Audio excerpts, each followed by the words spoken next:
course, specificity makes you stronger. But yeah, most people don't survive it. The way I see intuitive training, I see it as taking auto-regulation on steroids. He went from an absolute underdog where people thought he was out of the Olympics, that was it for him, to winning the Olympics within a year and now beating world records. Specificity is the most important thing, meaning I will do planches all day in and all day out. I don't want to do this podcast anymore. This guy's weird. Ladies and gentlemen, welcome to the Calisthenics Clinic. It's Dr. Yaad, and today I have with me Denis from Sthenics, one of the biggest German-speaking calisthenics podcasts out there. Now, Denis holds a master's degree in pharmaceutical studies and has over a decade of experience in calisthenics. Many of those spend on coaching people. And with his background also in cancer research, I found, he brings an academic perspective and evidence-based approach to training, which is something I have also been doing independently for also a decade, for a very long time, but from the perspective of a medical doctor. So I saw him on Fitness FAQ's podcast, and I've heard of him in the past, and I thought to myself, man, this guy is really smart. I think we could learn a lot from each other, and we could really nerd out on a lot of topics. So, Denis, welcome. Thank you for being here. Is there anything I missed in that introduction of yours? Nah, it was already way too much. You're making me blush, so yeah. Wait. No. I think I also saw that you're a judge on the final rep competitions. Yeah. I've judged quite a few final rep competition, and actually, I don't know if you saw it back then at FIBO. There was this World of Bar Hero competition, skills competition. Used to be very big at Daniel Leisen's time. I judged that too. So a bit of judging here and there as well. Not as much now though.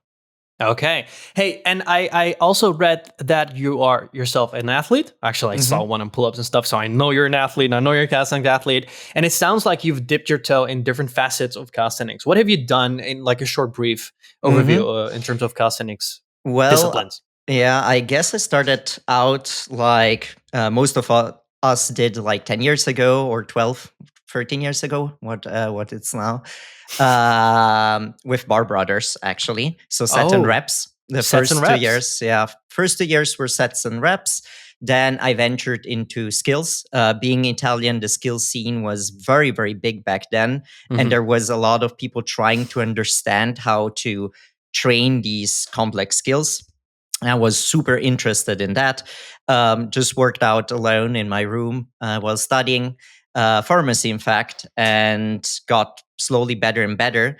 Was living in Austria, just like now in Vienna at the time. And here, calisthenics wasn't very big. I got to know one person that started organizing events here, Achim Gölles, and started training with him, going more and more in the skill direction, did a few competitions, won a few competitions, and started actually my coaching journey. Back then, I was being coached by Leo, the co-founder of Sthenics. He founded the first Calis gym in Italy, actually, Calisthenics Milano, where Manuel Caruso used to train, like in the beginning. Yes. Oh, okay. So yeah, they worked together, and I asked him to get so he coached me, and I saw the power of coaching for the first time. I was a big intuitive trainer, so like I used to go by feeling. I had a rough plan back then, but I did go a lot by feeling, and then I started getting coached, and just in a few months I did the progress I did in like 2 years, in just 3 months or something like that. And I was like, I want to learn how to do this. And so with time, I became friends with Leo. We exchanged a lot of thoughts, started reading into training a lot and trying out a lot of things on ourselves. And this is how the whole coaching part started. After a few years of skills, and when I was more settled as a coach, I started going rather in the weighted calisthenics direction, and started training legs, started doing more of the, terrible. And left my skills on the side slowly, just to focus a tiny bit more on that, and wanted to compete there. But I had quite a nasty injury on my pec. And I had a partial tear, so the tendon was intact, Oh, but just a muscle tear in my pec. And then I was like, honestly, I'm getting too old for this shit. And wait, how old are you? I'm older than I look. I'm 33. You're 33, dude? Yeah, yeah, yeah. Damn. I'm keeping myself young. It's calisthenics. Yeah, yeah. No. And after that, I was like, honestly, I'll focus on the coaching. And the last year, I've been actually getting back to skills. I've always kept them in a bit. Made a bit of a mix of the two, and that's the way I like to train it. It's the way I like to coach it. So very rarely I'll coach only skills, Right. besides if somebody is super advanced. And more of a hybrid approach. I actually do a lot of cardio now as well. So Oh no. What the heck, bro? terrible, man. I don't know. Legs, cardio. What is? It's Yo, finish. I don't want to do this podcast anymore. This guy's weird. that happens when you're like 30 plus. The cycling comes, and so Right. I've ventured into everything. But in part, it was also to just learn more, especially the leg training kind of thing. Yeah. Since I was coaching people that competed at the highest level in final rep, I wanted to experience it myself, and I feel like learning and getting coached. I had a powerlifting coach for that back then. Is the best way to learn, actually, because first of all, you learn. You know the basics, you know the theory, and you know how to cue it. But doing it yourself is always different, and it's been always my approach. So have a coach, learn, see how it feels, so you can teach better. You touched upon a lot of subjects that I want to talk about today. Mhm. And I think the first one you mentioned that I wanted to talk about, I actually have it on the list, is intuitive training versus structured programming. And it sounds like you've done both, and Mhm. it sounds like you have an opinion on which one you should do. So what I'm going to do in this conversation for the audience, I am also a structured programming type of guy. But to play devil's advocate, I would love to be the guy that talks about intuitive training, and you'll be the guy about structured programming. Mhm. So um, I'll start off on Yeah. why I think intuitive training is the best way to train. It's not Mhm. my opinion; it really isn't. The thing with structured programming is it can be very strict, right? And it's usually a program has set days which you train set muscle groups or movement groups, depending on how you approach it. Mhm. And you might have had this. I've had this myself. And it's your dip day or your planche day, but your pull muscles are really like ready to go. But the program says you need to do dips, so you do your dips. You don't feel good, so you're not doing great dips, and your pull-up muscles are crying, waiting to be pulling, but you can only pull the day after. So you're missing out on a lot of gains potentially, and there's a lot of variation between people. Some people just recover much faster depending on which muscle group. Some people's biceps just recover faster than their triceps, and so this person would maybe need a higher frequency biceps routine, for example. And usually program training doesn't, at least when it's not done great, it doesn't account for these left out gains that people can't, they're missing out on. What do you say to that, man? So I would say I always feel like it's difficult to say if it's one or another, but I would see, like, what are the pros, what are the contrasts Right. of each and every way to go about it.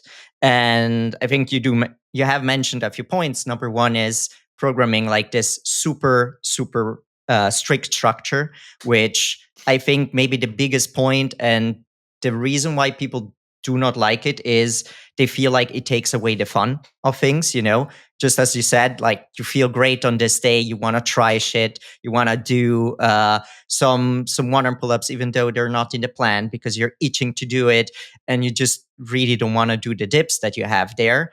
Right.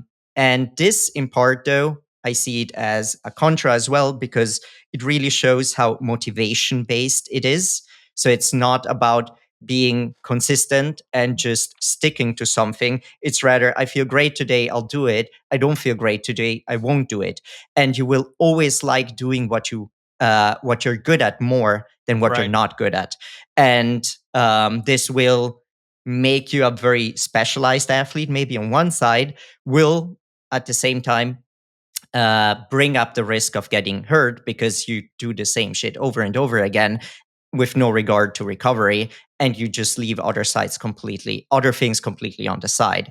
That's number one. I think the point that you made as a contra for some people recover more here and recover more there, and if they just go by feeling, they might be working the muscles that they recover quicker, more optimally, because they can train them more often. And here, when I talk about programming, I always see programming as an individual programming. Just a sheet where you have a standard plan might work for some very well because it's a Gaussian curve and you have an average, and most people work with certain things, and Right. that's great, and most people will see some progress. But after a certain point, being able to see what really works and what doesn't work, and recognizing these patterns is important to get more out of it. So as programming, I don't see like a structure that is strict and doesn't change and you just follow it blindly and that's it. But over time, and that's a big point, because you need time to actually recognize these trends, you will be able to change the program in ways to make it really optimal for you. And if you just train intuitively, you might never reach that point because you always go by feeling, you have no data, and you can't understand what is actually working and what is not working. So the pros of programming, if done well, is they will get way more out of you after a Right. certain time. They will give you data. You will recognize trends. You will see, am I actually getting better? Yes or no? Or am I just cheating my way out of it? You have numbers. You see how much volume you're doing. You see how much you're using certain muscle and how much you're using other muscles. You'll see if something falls behind, and you can make changes to adapt to that. Important is, this doesn't mean that you're changing your program every week. You will No. do that over months and months, because that's the time frame you need actually to see some changes, besides if you're gifted by the calisthenics gods themselves. And I like to actually flip sides again, come to Mhm. your side, and because I think, and this is an argument that I thought about the last few weeks, is I see intuitive training as also a form of programming. I Mhm. see it as a program with a lot of auto regulation. It's basically, so for the people listening, auto regulation is basically a principle that we use within programming, where we have certain variables that we allow the athlete themselves to change depending on other variables. So, for example, a good program has a decent amount of auto regulation, where, for example, I have the instruction of, hey, when you feel too tired, when you notice that your speed in the dips are really decreased, wait another day and do it the day after. That's a form of auto regulation. So I give Mhm. instructions to the athlete like, hey, this is how you should auto regulate. And there's a lot of different ways you can do it. For example, rather than say do X amount of reps, you do 3 sets of 8 reps. You can say, hey, do 3 sets between 6 and 9 reps. And so now their reps are auto regulated. They basically feel, oh, I have so many reps in reserve, etc., all these things, and they can basically auto regulate how much you're doing. So you can do this on a lot of dimensions within a program. The way I see intuitive training, I see it as taking auto regulation on steroids. You're basically taking auto regulation and you put it into the max. I think intuitive training can be a good way of training, but there's one big caveat. Like you mentioned, you need data. You need data, you need training exposure, you need a coach to tell you what's right. So I think a very advanced athlete can actually benefit from intuitive training because they have had years of good coaching and they know now intuitively, subconsciously, based on a huge data set, what they should do. But they can only do that because they have this data set and the data set is healthy. So they've learned the good programming, they've learned from a good coach. And a good coach is not someone who tells you, do this, do this, do this. They ask you questions and they make you make the decision based on, the protocol that you've given them, right? And so Intuitive training, I think, can be very interesting, very good, but is it for beginners? Totally not. My opinion is very, very harsh. I don't think beginners should do intuitive training. And I don't think every advanced athlete can even do intuitive training. I think personality of someone can have a huge impact. Some people are just emotional trainers, people who train and they're just too emotional and they manage to manipulate themselves into doing things by rationalizing. I am someone like this. So I am the type of guy who knows the rules of like not getting injured. But hey, planche is feeling good today. Let's do a few more sets. And then suddenly, if I look back in the week, shit, I've done 20 more sets than I was supposed to do. And that's why I can't do that intuitive training after like 15 years. I need to have more of a programming. I need to take the auto regulation and put it a little bit back because I'm too emotional. Yeah, I feel like it's, as you said, it's very personality type dependent. Intuitive training works extremely well for people that have a lot of margin. This means that no matter what they do, they will get better. They can do way too much, they can still recover. They can do way too little, they can still easily maintain or even improve their level, meaning they get a good feeling for their body. They know when to rest, actually. Maybe subconsciously, they just take a day more because they're not feeling it today. And they actually auto regulate extremely well through that. And that's Yeah. why you see a lot of the highest level athletes in calisthenics, in skills calisthenics, they often never had a coach. They often just go by feeling. They very often just go to the park, balls to the wall, do everything they can, set over set over set over set, but they can actually recover from what they're doing. They can improve by doing things this way. Most people sadly can't. And when you can't, having a structure that actually controls certain variables, as you said, maybe gives some freedom to others. So you learn as well. That's an extremely important part of training, is learning to auto-regulate. It's learning, am I pushing too much? Am I getting enough close to failure? Am I keeping enough margin so I'm not going to failure, especially in the first weeks of a program? And that needs to be learned. And I feel as well like having a mix where you can decide certain things based on the day, while others are fixed, is important. And Yeah. you will have bad days. That happens no matter what you do. You will have bad days and you will have good days, but if you follow a certain structure long enough, your body will adapt. And most of the time you will really see trends, and you will get used to the fact that on a day where you're like mostly doing pull, usually it goes quite well, and when you're doing mostly push, it's gonna go quite well. You'll have shit days. It's normal. Like we're not robots, we're humans. But one point I always like to make, especially in crowds that are super strong about intuitive training, is you look at every single sport in the world that is done at a certain level.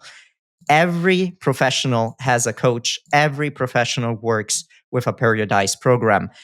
This doesn't mean that these programs are good. I have super interesting story. I've had a lot of exchange with the current gold medalist in the Olympics in the 50 meters swimming, Cam McEvoy. Oh Uh, yeah, I know yeah. him. Yeah. So we had a Discord server on Sthenics, and he contacted me. We started writing back and forward about programming a lot. And he told me how programming is for swimming. And he said, it's super outdated. They're just doing laps and laps and laps and laps. And that's what the coaches used to do. And that's what they're going to do. And I was like, honestly, like looking at it from a pure sports science perspective, what they're letting you do is absolute bullshit. Yeah. And so I told him my ideas and how I would go about it. Of course, not being an expert in swimming, he figured out the sport specific stuff by himself. He Great. changed the way he trained completely. And he went from an absolute underdog where people thought he was out of the Olympics, that was it for him, to winning the Olympics within a year and now beating Crazy. world records, just because he changed the way he trains. And he made a method out of it based on strength science, which for a sprinter makes way more sense. And Yeah. this is the beauty of it. Here you see that an athlete with elite genetics that used to compete in the Olympics as an underdog changes his periodization, comes back with smart training, and wins the highest thing you can win. And this is something that I used to remind people that, intuition is good, but having someone who knows what they're doing and actually leading you in the right direction Right. will get even more out of you. No, I think that's a great point, and I have had to jump in the same subject. I trained with a lot of Olympic gymnasts in the Netherlands, and what I've noticed in their training, especially when it comes to rings training, because obviously that is the most carryover. That's the one that I've been most interested in when it comes to calisthenics. I've noticed a lot of them don't have like great periodization, to be honest. It's not the greatest type of training. Is very outdated. It's based on traditions, passed on from coach to coach to coach to coach. They have great ideas in terms of technique training. So their technique training is really good, but there's no bigger outline in terms of, okay, we're doing now, we're building muscle, and now we're doing a deload, or now we're focusing on multis. Okay, now we're like, there's no real periodization going on in there. It's purely And conditioning based. it's purely conditioning based, and because gymnasts train from such a young age on, a lot of them get away from that, get away with that. Yeah. And so, if you would take an adult and you put them on one of these programs, they would just not succeed. They would just fail. And I've seen this time by time, and it's always been very interesting to me. And they asked me a few times to help with strength training, but I've never been really good at making them stronger because they couldn't deviate from the bigger outline, right? Because they had also high bar, they had to do the pommel, so they couldn't just accept a periodization program. They're like, bro, I can't now focus on this. I do my range training at the end. I'm like, what? After like everything you've done, you're doing your planches at the end? This is crazy. And so I think that also speaks to the theme of that a lot of sports are really outdated when it comes to sports science principles, and I think they could benefit hugely. And I think this is also why we see calisthenics athletes for the first time in like if you asked me this a decade ago and you asked me who is stronger, a gymnast, a ring gymnast, or a calisthenics athlete, I would always say the ring gymnast. But now my opinion is changing. Right now, we're actually seeing calisthenics athletes doing stuff that gymnasts are nowhere close to doing, like crazy reps of Caruso's. We talked about Manuel Caruso. It's a front lever to a Victorian for reps. Like the average ring gymnast can't hold a Victorian, let alone pull towards it. And I think it's a very interesting subject. So periodization definitely can improve a sport a lot, especially a sport like calisthenics, which is a fairly new sport. At least the type that we're doing now, the sub-disciplines that we have now. Yeah. Which brings me to I think a big question is, how do we periodize in calisthenics? What methods are out there, Dennis? So like, what do you do? So, a tricky question. I always use weighted calisthenics or weighted as a base for programming because it makes periodization easier to understand. Right. Because it's numbers. And going from there, I would switch to a few differences that exist in skills and how to think about those. So there are different, if you look at periodization science, you'll see different models that are used. There's like linear block periodization, undulating periodization, daily undulating periodization, and other fancy words. So the way I program for my athletes is a kind of block periodization with a daily undulated program. This simply means that there are blocks of 4 to 7, 8 weeks, depending on how long the athlete can survive, honestly, where you have certain blocks in the beginning that are more GPP based. This means general physical preparation. So you have higher volumes, a bit less specific specificity, and you generally look to actually build up margin, both for the weighted and the skill side of things. This means you're doing a lot of reps in the weighted. The weights are lower. Your volume is generally higher, but your relative intensity is not very high. So you're not burning yourself out on heavy singles or doubles. Right. And over time, you switch to mesocycles that are slowly more and more intense. So the reps fall off, the weights go up as a general trend. Daily undulating means simply that most of the movements you will be training twice a week, meaning on one day you will have higher reps, on one day you'll have lower reps. This Right. way, if looking at meta studies regarding periodization, this kind of periodization seems to yield the best results for most people. And reason for this are mainly seems to be at least two. One, it keeps things more fun. Yeah. Secondly, it's a bit more specific towards lower reps already in the beginning so that you don't lose affinity to it completely.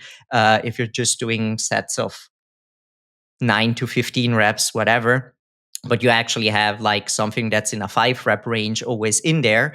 And simply, yeah, it's more fun having this switch between the 2 days. And going from there over the mesos, you will go up with the weights until you will hit a new 1 RM because you've built enough margin, you've done enough volume. There's always this very easy analogy of you make a bigger glass and then you fill it up with water. The bigger the glass, the more water you can put in. The glass is the volume. The water is the intensity that you put in it. This is so crazy because this is exactly how I approach the beginning. Like every beginner athlete, I also use weighted calisthenics as always the base. It's always a trend that is in every program, just so that we can measure. Like like you said, it's an easy way to measure where an athlete is at in terms of basic strength. I usually like to call it, and so I do the same. I also do a block based the daily undulating periodization, which is crazy because again, guys, we have had very little interaction Zero on the internet. We have just looked in the papers. We seemed both to have looked at powerlifting. I've also had like a year where I was super interested in powerlifting. I was like, oh my god, these guys are beasts, and I started deadlifting, squatting even. Like a lot of people don't notice. I've done squats before. I know, it's crazy. Bench press, etc. And I look into how that periodization works. And I get, like you said, in the beginning, I basically make their condition stronger in basic strength. I already give them exposure to the lower rep range so that they also become confident and learn how to actually exert max force, because a lot of beginners just can't do that. They just don't have the skill. It's almost like it's assuming technique is good, it's hard for them to injure themselves because they're not able to fully push. They just can't do it. So they're getting exposure to that. And like you said, so I don't do it exactly like you, but the principle makes sense where you just you change the volume of intensity, like the lower intensity sets. So the lower rep range sets, you gradually throughout the mesocycles, throughout the blocks that we talked about, you give more exposure to that. So you have them do less high rep stuff and slowly transition to more low rep stuff. And there's a lot of ways you can do this. I do it differently than you, but we essentially do the same thing. Yeah, and it has many phases, but the principle always is, you want to build a certain margin in a certain way, and there's ways to build it up. You could go with a 5x2, for example, like have overreaching mesos where you do high volume, slow reps, but this costs a lot of time and can be extremely heavy on the joints, for example, but is a great way to build volume in low rep ranges as well, to then have a more aggressive peak and being able to get more out. There's always, but the trend is this, I feel like. Skills is a bit trickier. Because but for skills you would use this setup, right? The beginner, or you would still probably let them start with this type of. This is like, I would say this is the introduction to calisthenics beginner setup. Yeah. So I always work with both things at the same time. So I wouldn't just let them do weighted stuff. If planche is a goal of them, they will be working on the planche anyway. So just the way I work at the planche is um, different. So I feel like I divide the session into three phases almost. You have your technical stuff you do in the beginning. And even if you can't hold the planche yet, you very much should be able to do a planche lean and focus on activations. Right. For now, you're way too weak to specifically start throwing out sets and sets and sets of tuck planches without understanding the movement first. You need to have a decent strength in your front delts, and you will work on your front delts first of all by working on the planche lean, learning the right activations, learning to activate secondary muscle groups that need to be worked at because they stabilize you in this exercise. You will work a bit on your front delts, but by doing a few planche leans, especially not in high volume, you won't get enough volume in your front delts. That's why you have the weighted part where you will hit the same muscle groups with higher intensities, with objective numbers, with a well periodized plan that will make you stronger and more muscular in those muscle groups. Meaning, I would also add one more yeah, variable: less joint fatigue. exactly. Super important point. Yeah, so joint fatigue basically means when you're doing planches, there's a lot of stressors on your elbow flexors. So your biceps is one of the bigger elbow flexors, and if you don't prepare it correctly, you can tear it off. And so you need to gradually give it time to adapt to it. And this takes not days. This doesn't take weeks, months. This takes years. Yeah. So you can't just add a lot of volume. You will tear it. So you need to train these muscles without fatiguing this too much. So it's a constant fight, a constant balance that you're exactly. doing. The thing is, one could go with the most important principle of strength training. Specificity is the most important thing, meaning I will do planches all day in and all day out. And this is what every athlete that is on the elite, on the 0.001% has done because they can adapt to it. Because it's the best way of training, actually. Exactly. It is factually the best way of training. Exactly. You do exactly what you want to get better at. But most people will, if they try to get enough volume done for the front delts in a planche, they will have other things that give up first. They will have, as you said, could be the wrist, bicep tendon inflammation, impingement, the classics. And this is why you see these injuries, because the front delt might be able to take it because it can take quite some volume, but the rest can't. Meaning you keep it technical, you actually work on your activations, you make sure that your stabilizing muscles of the shoulder girdle catch up, that you learn to stress those, and those are the main things that you will be working on in these technical things that you do in the beginning. And then you'll have your military press, your pike push-ups, anterior delt raises, to actually make sure that you're getting enough volume in your primary muscle groups, get bigger, more contractive tissues. When you learn how to use it, will specifically make you stronger. And that's all the magic there is behind it. There's no crazy method that will get you to it. It's basic physiology. Yeah, just to sum it up again, specificity is basically doing something specific to the goal you have. So if you want to have handstand push-ups, just do handstand push-ups, right? If you want to have a planche, just do more planche. You'll get better planche. But the problem is, people can't planche when they want to achieve the planche. And even if they could technically do planche with bands, etc., you would probably injure yourself because the other tissues that are also involved in planche they don't have the recovery capacity that you wanted them to have. So this is why this just doesn't work. It would be technically, if we would have like some sort of injection that we could give that everything would recover on time, then this would be the best training method. We would be like, screw periodization. We know what to do. Just planche, planche, planche, planche. But because this is not possible, we're using methods like periodization, and we basically train the muscle groups in the most effective way separately, and then have the other tissues adapt slowly throughout time. Yeah, and this means that with time, you will be able to do more and more volume specifically. But this takes years. And if you take someone that is genetically gifted, you will be able to push more volume towards the specific exercises earlier, and Right.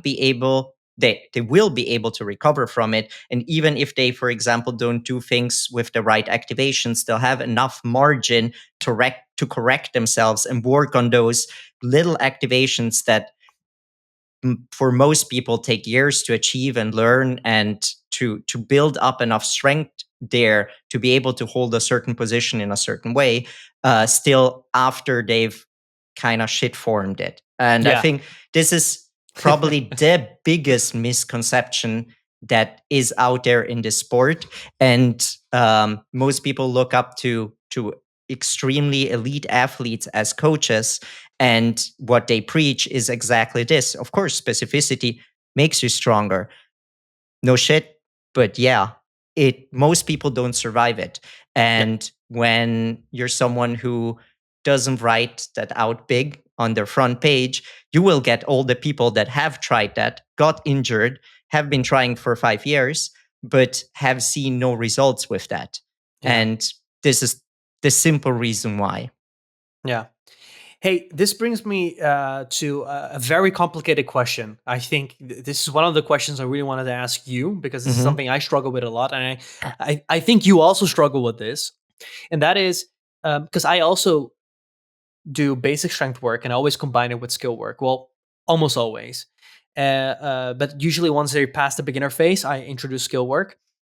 But a thing that I've been struggling with a lot is the amount of skill work. How do you balance basic strength with skill work? And I've heard, you mentioned you have the session start with skill work.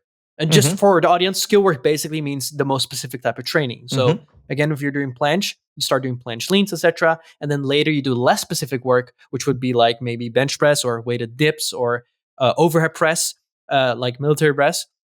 And so we do the same thing in terms of chronological order. Mm-hmm. But what I wonder is, and I think you probably have you have more clients you've coached in your life, so you probably have more experience with this. How do you balance Mm-hmm. the amount of skill work with the amount of strength work? Okay. So over the years, we actually have put together volume landmarks for skills. Wow. And so certain numbers that make sense for most people, they're always just ranges, because you can't take a number exactly, and it's extremely individual. But the way I tendentially go about it, and this is very rough and needs to be adapted to an individual, and Right. doesn't mean I get it right every time, but It's you a starting learn. point. Yeah, it's a starting point, and you learn with the athlete. In principle, there's general guidelines for muscle groups, how much volume for most people certain muscle groups can take. So if you look at the back, for example, you have a certain amount of sets that you can do, which you can usually recover from. You have a minimal volume that actually is very, very effective. For back, for example, it's like to maintain your back muscles, 8 sets per week. You have a minimum effective volume, usually of 10 sets per week. Maximum adaptive volume, which is where the gains happen, where the golden middle is, which goes from 14 to 22 sets. And for most people, the maximal recoverable volume is of 25 sets per week. Well, now, if you look at this in a skills perspective, you will see a lot of athletes, if they're training front lever, doing way more than 20 sets per week of just front lever Right. without counting the weighted work. And so we built volume landmarks for skills as well, where you balance the two things out, meaning you will keep the weighted volume around a minimum effective volume at a certain point, so around that 10 sets per week mark, to make sure that you have enough specific volume to actually improve in that as well. While the volume in skills, I count almost half. So if you're doing the 8 sets of 2 seconds front lever holds, Mhm. okay, on one day, and then maybe a 6 times 3 on the other day, then you should have enough margin. This means that for the of these 8 sets, the Mhm. first 4 to 5 sets should be so easy that you have more than 4 seconds in reserve. Right. So if you would go at it in the first set, you could be able to hold it for 8 seconds, for example.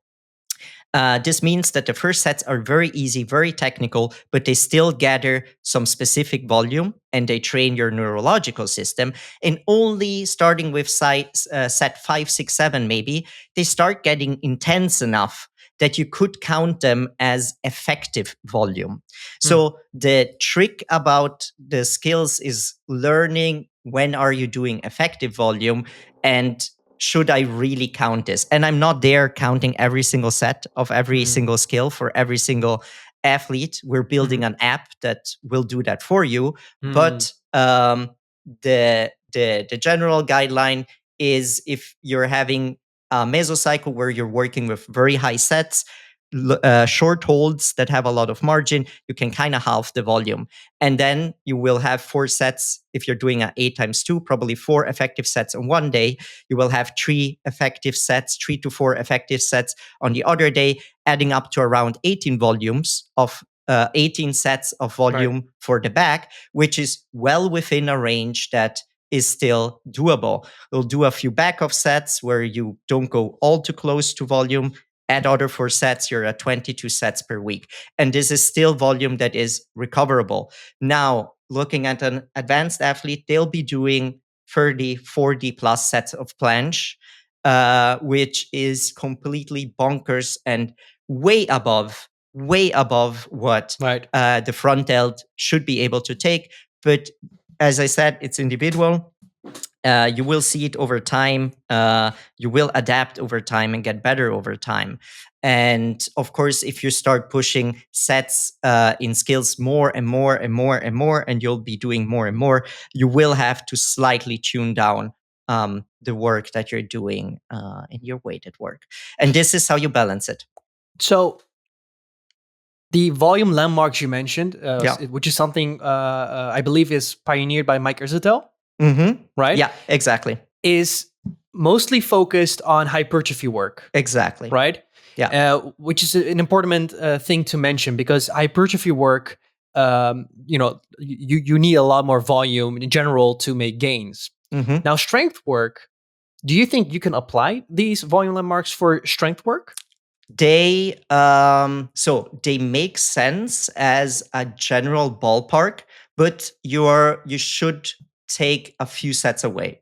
So when you're doing, you won't be doing like 20 sets of very intense work.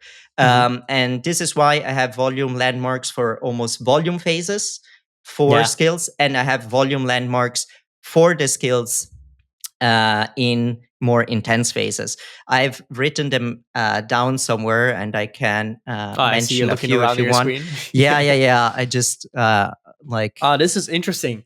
yeah. For example, things that I've written down for volume landmarks in skills is like a maintenance for planche is something like 6 sets per week.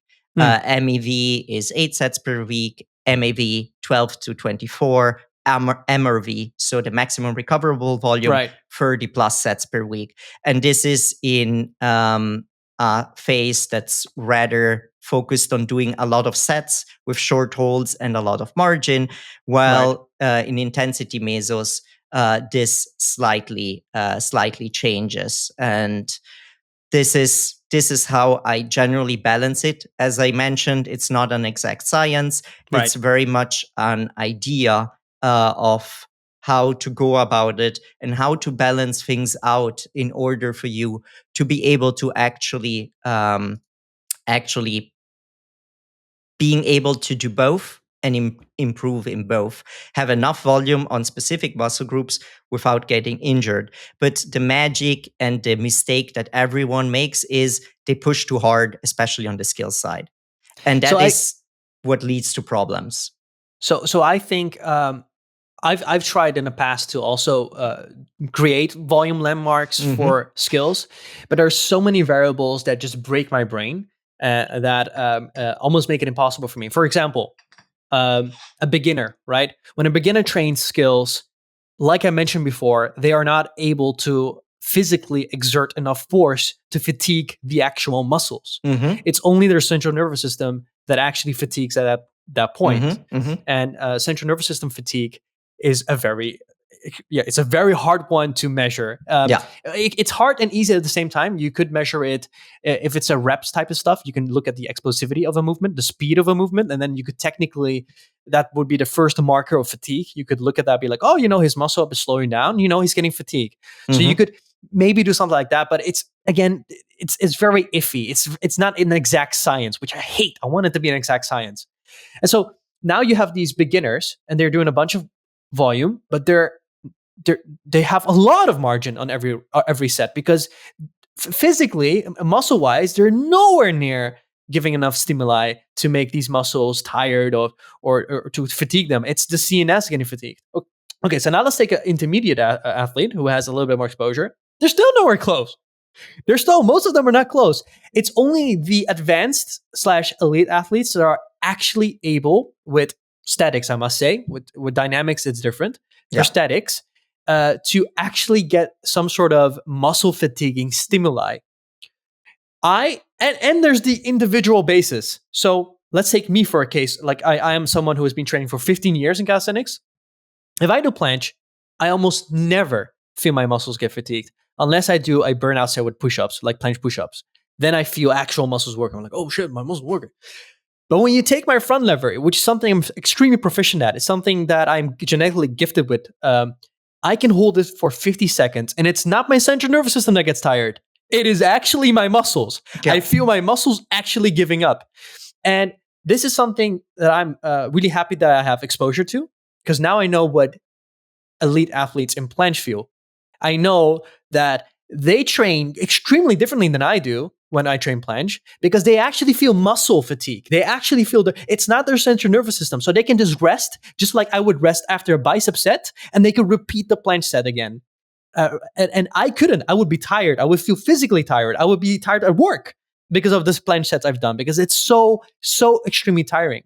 Just for the audience, when we say central nervous system fatigue, it means our brain, the way our brain works and everything attached to the brain when it comes to nerves, can actually get tired from learning something. It's just like when you're studying or when you're learning piano for the first time or any kind of type of instrument. At some point, you feel tired. And this is what happens where you're doing these extreme movements like planche, front lever, these high complex skill movements.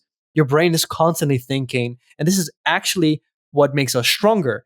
Muscle size is important, but also our central nervous system's ability to use the muscle size is just as important when it comes to strength. It's often called neural drive in sports science. Yeah. But this is a ramble I'm doing. I'm thinking out loud.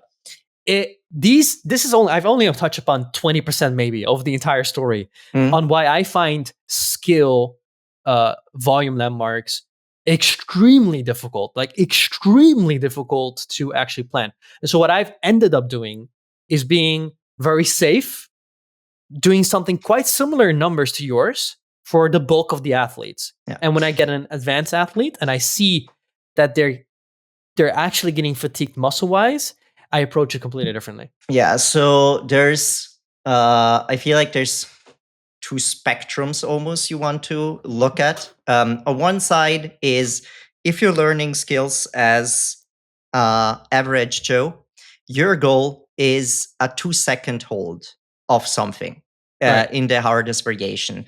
It's a 1RM effort. When you're an advanced athlete, it's endurance training. So it's very, very different as an approach, and that would take too much to cover. But taking the beginner, at the end of the day, you will get neurologically mostly fatigued if you push too hard. If you push to the limit all the time and you really, really are very, very close to that actual failure where your nervous system can't keep that stimulus up anymore, or certain muscles are simply not, first, you have a hard time activating them. Secondly, certain muscles simply are not big enough to actually hold the load that you want to. And Mm-hmm. the simple solution to this at the end of the day is you make the skills easy enough, but you still gather a lot of volume. That's why I'm a friend of adding sets and not adding seconds. For a beginner, Interesting. yeah. So this Uh-huh. is what I like do. If you can hold uh front lever, advanced tuck for 6 seconds, let's say, I won't program it with 6 seconds in your plan. I will do a 3 times 2 seconds. You would say, oh, that's so incredibly easy. But you are gathering the same volume as if you were doing a max hold. And after a max hold, I am sure that the next hold will look, first of all, like shit, and it will be much shorter.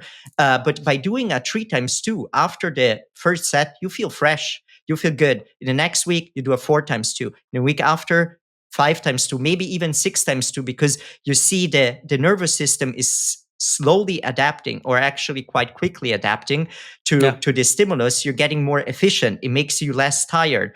You're more fresh, and you're gathering more volume. And at the end of a 4 to 6 week cycle, you'll be doing an 8 times 2 seconds. Maybe if you build enough margin that it feels so easy in the last set, you can even add 1 second to maybe the first 2 sets. Mm. Good, but it doesn't need to happen. Then you test the max again, and you will notice that you will be way over those 6 seconds. In the beginning, this works almost mathematically.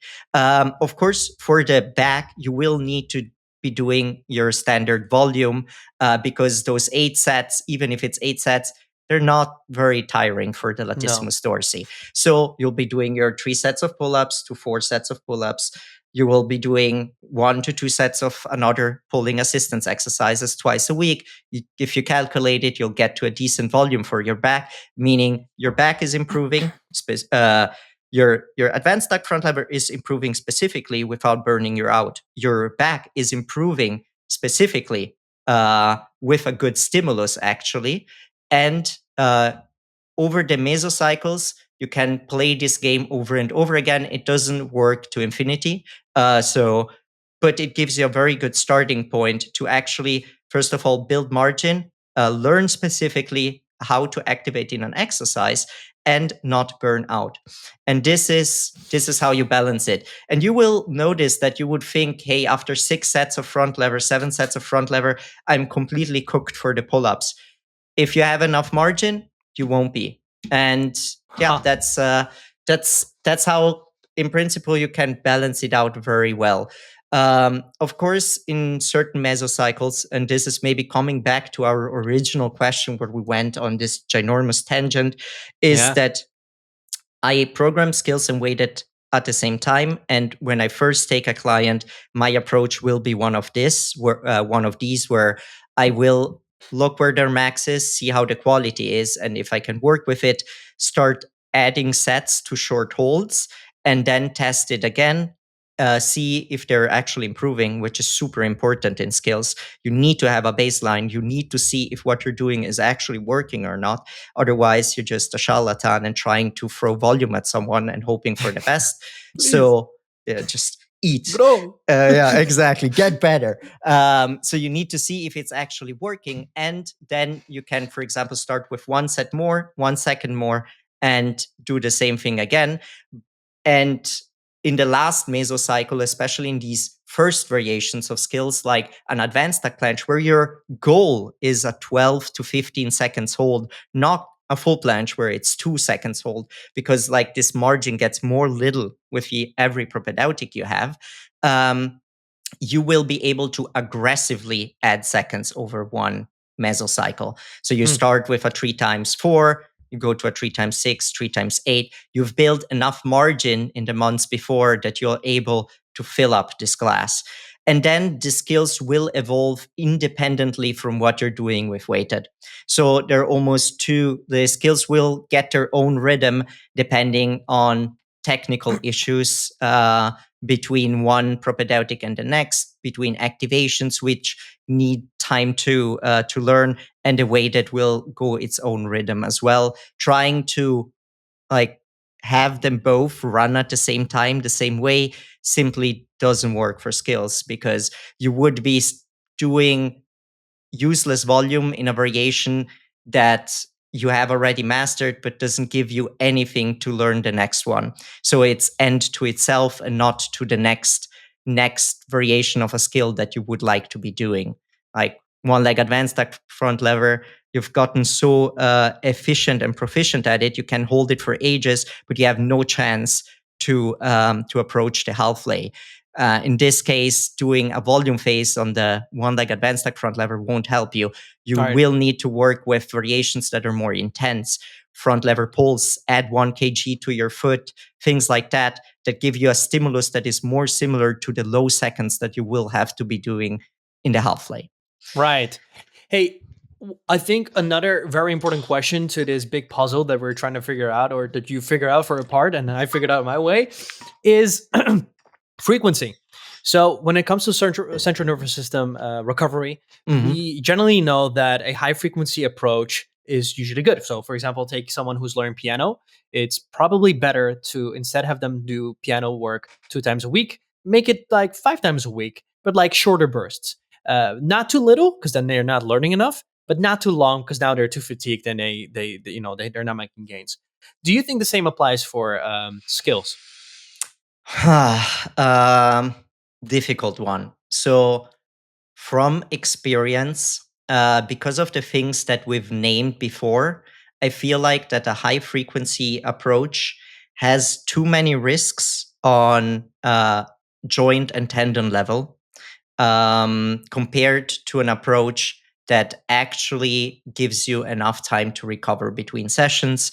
And I found that honestly, at least until the uh, an advanced athlete, frequency of 2 times per week, maybe 3 times per week if they have a really hard time with activations, is actually a sweet spot.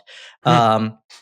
After that point, of course, if you're working on planche push-ups, planche presses at the same time, you will have to work on this skill 3 to 4 times per week for sure, or you won't get the right stimulus, you won't get the right repetition. But at that point, you're conditioned enough to be able to actually approach it and do it. And even with piano, for example, Hmm. I used to play piano, and or Same play here, bro. guitar. Yeah, Got one so right there. yeah, mine's in the Yeah, I corner see in it. there. We both have an instrument in the Yeah, back. I switched to guitar. That if I practice too often, many days in a row, I got like stuck, and then after a week, I sit down and it kind of just flows.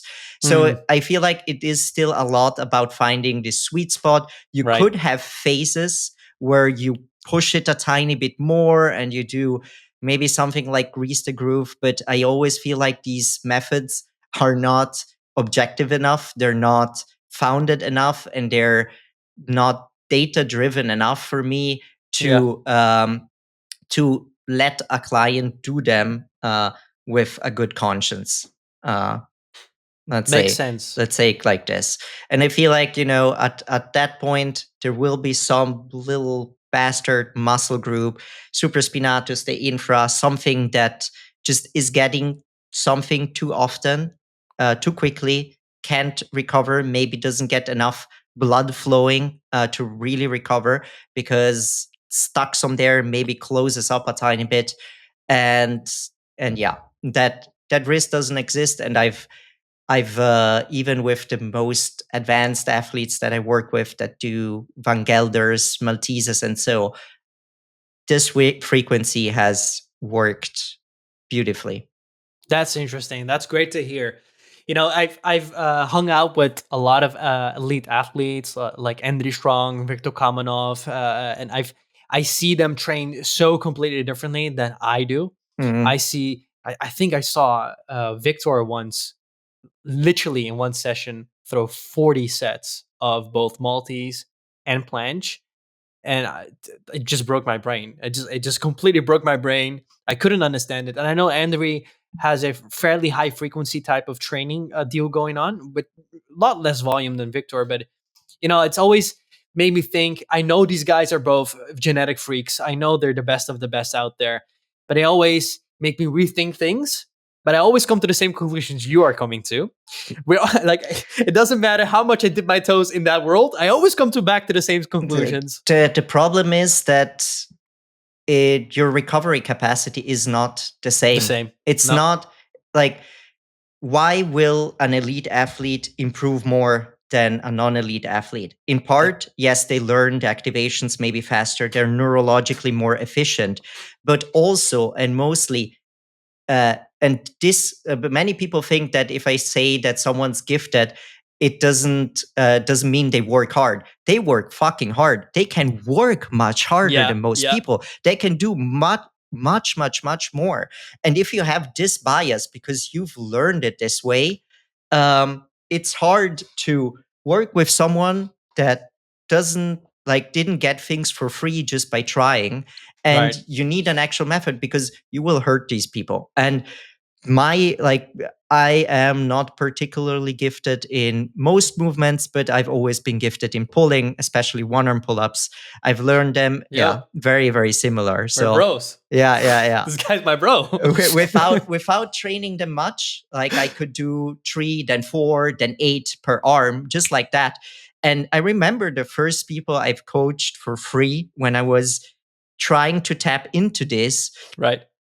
Like, they started having elbow pain. They started feeling their lats. I was like, okay, wait, I need to approach this just like everything else, because I have a bias where, dude, you just kind of go and you pull and then you have a one-arm pull-up. Easy as that. And over time, I've discovered it's one of the hardest skills for a lot of people to really achieve over time. It's actually a very tricky skill and it takes a lot of conditioning, and it's been trained in the movement scene. So the whole idle portal scene a lot in a completely different method. And nowadays, many people are switching to calisthenics and they all come in and I have a call with them and they're like, yeah, my elbow has been hurting for 4 years since I've been doing eccentrics like a maniac. And it's like, makes sense. Makes sense. Exactly. Hey, I have, I think, a more specific question. When you mentioned your skill volume landmarks, you, well, correct me if I'm wrong, you seem to talk about static holds. Yeah. And the way I teach skills often is a lever-based static. I usually have a supported static, which would be a planche lean, for example.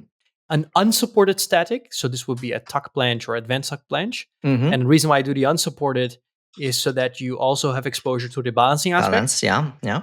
And then I have a straight arm dynamic. This would be eventually a tuck planche press or advanced tuck planche press, straddle, whatever. And then I have a bend arm dynamic. This would be tuck planche push-ups, maybe straddle planche push-ups, and full planche push-ups at some point. And I usually have them start with statics, supported and unsupported, and eventually quite quickly start adding some form of straight arm when they're capable of doing that, and then some form of bend arm. And I have them also in that order. I train them in the order unless they're super weak. And for example, the presses, so I have them do the presses first. How do you do that? Okay, so over time, for the first few years, I programmed very, very, very similarly, because you come from the gymnastic knowledge, or you maybe have read Overcoming Gravity, and you go, okay, you need this straight arm, bent arm part of training, and I have switched more to, you do the skills very specifically, and you do the GPP work with easier to measure exercises. So the way I go about it is tendentially very similar. So you have a straight arm movement that is as specific as possible. So having the balance element in there is very important. And in the beginning, though, I just tendentially, in the beginning, if somebody has a hard time with an exercise, I don't work with dynamic variations at all. I see dynamic variations as a possibility to cover more range of motion in the target muscle. And I see them as step towards the next variation. But I must say that, for example, I have completely taken away things like bent arm, like planche push-ups or front lever pull-ups. I don't work on those until someone has reached a certain level in the isometric.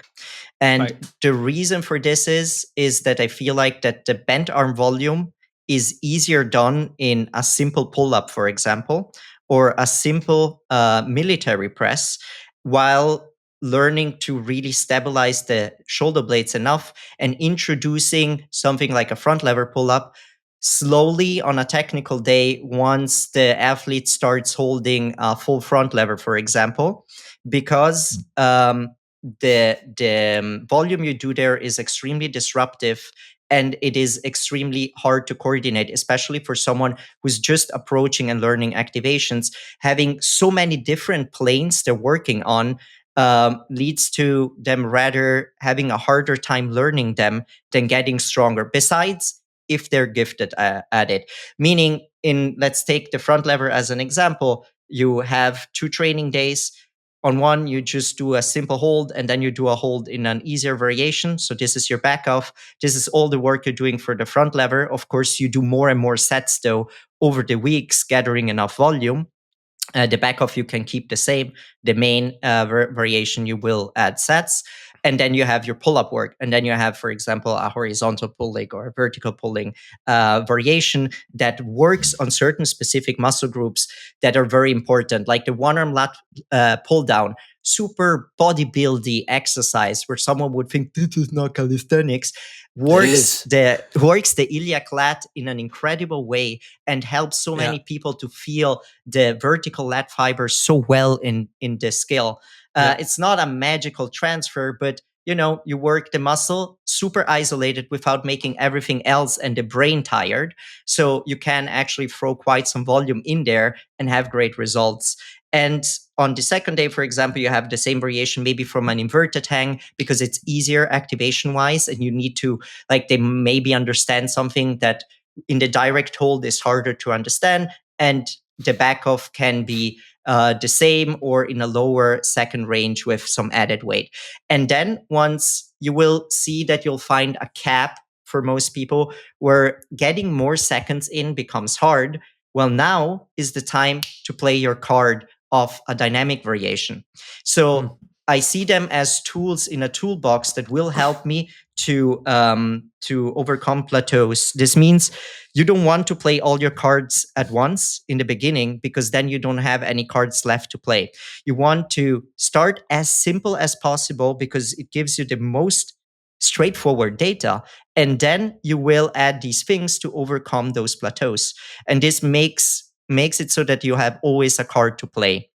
And then you put in your dynamic variation in there with enough margin, of course, and you add sets to that. And that's, for example, for the front lever can be a pull, which is super useful if someone tends to like pike their hips, or a raise when someone has a hard time to activate their lats correctly. And they're more intense, and you will be able to, even if you're doing maybe less hold time, or you can switch the holds because they've become so easy and you're moving in a 8 to 10 seconds range as a back off. So you still have the isometric, but the main work is done in a dynamic. And this is the way I go about it. I feel like many people do tend to program things like pseudo planche push-ups very early in the beginning. But I got the feeling over time, and I've just made the experience, and this is purely experience based. There's no papers on it, but I've made the experience that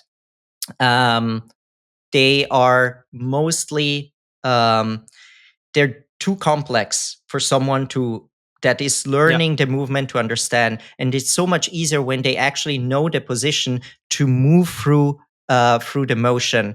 If you're gifted, you will be able to start way early on with these. And the way I've learned the skills is by doing things like that. And for example, a bent arm planche or so, the only reason I use it is not to work on the delts, not to work on protraction, but to learn the hip positioning. I was gonna say, That's man, it. Yeah. I hate you, bro. It's crazy.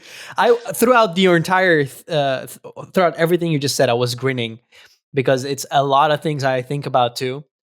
And we should probably wrap up the podcast now, but I just want to say one more thing to approach this same problem. I have one more different approach that I do, and I think you probably do the same because we do everything the same. It's crazy. Is at some point, and this is usually I do this for horizontal pull as first.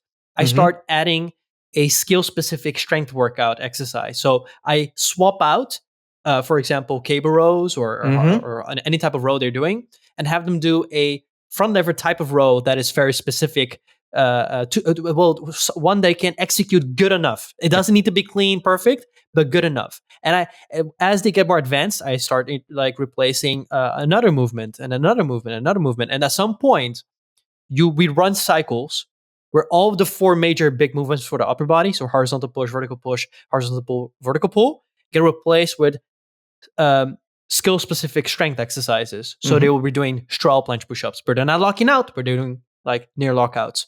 They're doing one arm pull-ups, maybe. Not a lot of my athletes do that, but the gifted ones that just like you have that capacity in their elbows, they start doing one arm pull-ups. And then they're doing front lever pull-ups, and they're doing, right? So they're doing all these things very specific to the goal they have. And they're able to finally do that. It's like the ultimate state. They finally reach. They finally build enough margin that they can handle this capacity. And I do this very slowly throughout the years. This is not something I do like in like the first few months. This takes a long time. And that's how I introduce the majority of my bend arm dynamics. The majority is actually spent there. And sometimes I have them in skill day where they do it cleanly, just from a technical perspective. How do you learn to lock out in your planche and then also engage protraction from a bend arm planche position? It's a very useful skill to have because now you become really strong in holding statics if you start losing arch, etc. So that's something I also do. I think you probably do something similar. Yes, you were nodding a lot. Yeah. So I do it, but it's actually it's gotten more rare over time, and it's really for like maybe 1% of the athletes I do train because they've reached a level where something like that is really feasible. One thing I have found though, that no matter how gifted an athlete is, having still some very shut off my brain work for specific muscle groups is often a better way, is often a way to get more volume in the target muscle without fatiguing you too much.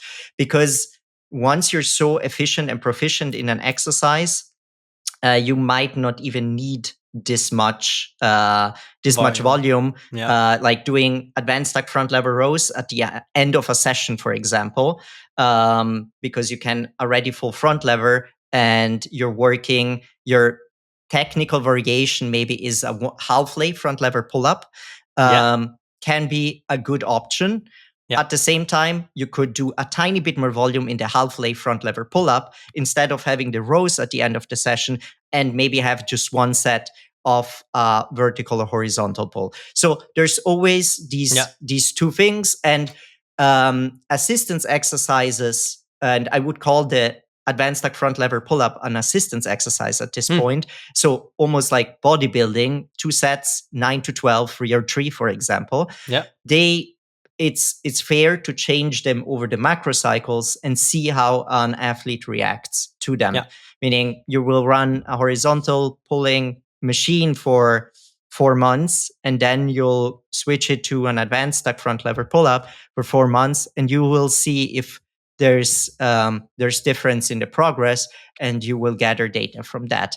The thing is, they need to be very proficient with it. They need to do them very well and perfectly. And this is not because they're so obsessed about form, but because you need something objective to hold on to. Because if somebody cheats half of the reps, or they just one time do them very, very ugly and dirty and do 10 reps more, it becomes very difficult to actually know how much have you really done. Have you really used the muscles that you want? Are you really working on what you actually need to be working on or not? And this is always the big caveat, I feel like, with bent arm skills variation, is that especially if you do it later in a session, you'll be tired. Certain activations might not be on point. And then I feel like you're almost better off neurologically doing some stupid, I don't think, just move A to B work rather than fuck, I still need to think about 10 things. If you don't need to think about those 10 things and you can just go and tick, tick, tick, tick, tick, easy, perfect. Yes. Yeah, the gifted people, the gifted that were they're neurologically proficient. Or rather than gifted, you've been working so for years long, and years. exactly, that it's second nature. You don't need to think about how to activate a front lever. You don't need to go through all the steps that I need to activate. You just go, you hold, it's relaxed. You're not cramping all your muscles. You just know exactly what muscles to work in what extent. Bro, this was being a delight. There's so many more questions. I think we went through two. Oh, maybe three. We hit the third also a little bit. CNS fatigue and skill work. We actually hit the myth busting calisthenics dogmas as well in part. Yeah, a little bit. But in my mind, there's so many more topics I would love to talk about. For the people listening, if you have questions, if you like this podcast, if you like what we talked about, make sure to also check out Denis. Denis, where can they find you? So on Instagram, simply Sthenics _. On YouTube, we don't post regularly, but the videos we post, most people enjoy a lot. There are case studies about really going through what have we done and why have we done it to get athletes to a certain point, athletes that aren't crazy monsters, but just like you and me, even though you're a bit too gifted for that.